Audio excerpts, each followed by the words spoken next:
Now, marami po sa atin ang gustong enjoyin ng summer at bukod sa swimming, ang hilig ng iba ay ang mamasyal, kumain o kaya naman ay manood ng live performances. But why not put everything all this into one, di ba, Noel? Kaya nga, ito ang inspirasyon sa likod ng Maginhawa Summer Fest sa Maginhawa Street. Kaya naman alamin natin ang iba pang detalye tungkol sa event na ito mula sa nag-iisang Jules Giyang. Hi, Good morning. Jules! Good morning! Good morning. Welcome back sa RSP. Thank you so much. Alright, Jules, tell us more about this Maginhawa Summer Fest 2024. So, mangyayari po ang Maginhawa Summer Fest ngayong May 5, this Sunday. Sunday po na. siya, from 1 p.m. to 11 p.m. So, gaya na sinabi mo, Dayan, sa magandang intro na yon. Pinagsama namin lahat. So, merong mga pagkain, of course, kung saan kilala ang Maginhawa.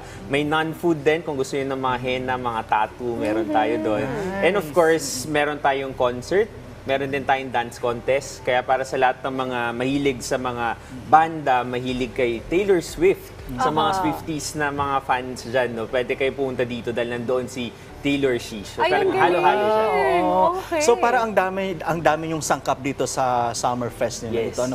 Tatagal ba ito ng ilang araw? Weeks or Actually, months? one day lang. One day lang ba ito? 1 to 11 p.m. Ganon lang sa ba? 1 to 11 lang siya. Pero gusto ko yung nabanggit mo na sayang. maraming sangkap, parang pagkain lang. Kasi doon sikat ang Maginhawa. Totoo, ang sarap mag-food trip dyan. Yes. Ang isa ko lang talagang concert pag nagmamaginhawa ako, Party. party. Yeah. Ginagawa din namin ng paraan yung Dayan kasi syempre para hindi na maging conscious yung mga anxious pala yung mga customers natin kung saan sila magpa-park. So it's on the works. So yung mga restaurant owners doon, so sila yung makikibahagi doon o may mga outside din na maginhawa na Yung mga stall. Yes, ano siya, perfect half siya ng Maginhawa based. Tapos meron ding mga non-Maginhawa based. Kasi we also wanted to give an experience doon sa mga non-Maginhawa based na it's okay, it's good to have a business in Maginhawa.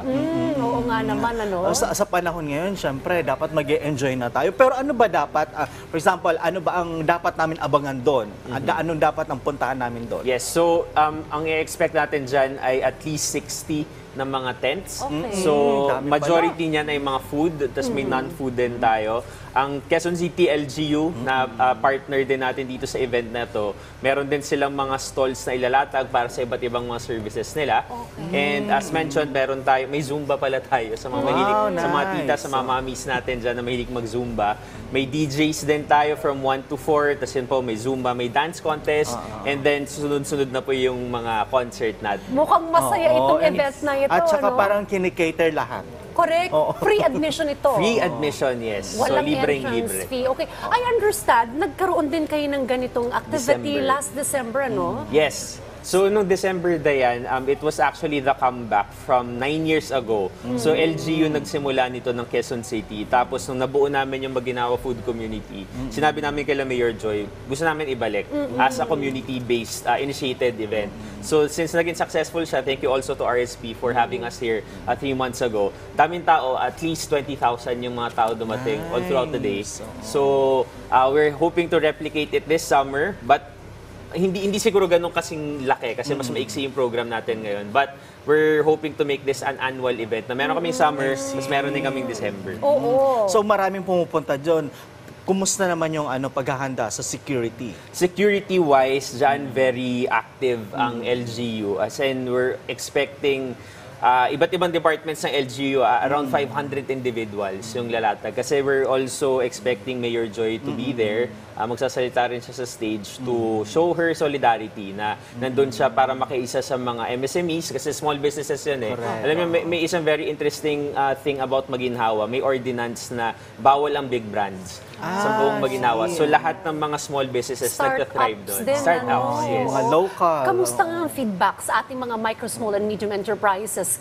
Yung tulong na nagagawa nitong mga ganitong plataforma para sa kanila? Malaking bagay siya, Dayan, kasi nadapa talaga yung Maginhawa at lahat naman ng lugar dahil sa pandemya. And because of this kind of event and other initiatives na ginagawa namin sa community, mas nakikilala ng mga tao uli Maginhawa. Kasi parang bagong customers, set of audiences yung dumarating ngayon na nakalimutan before yung mga restaurants. But because of these public exposure events, mas nakikilala uli yung street.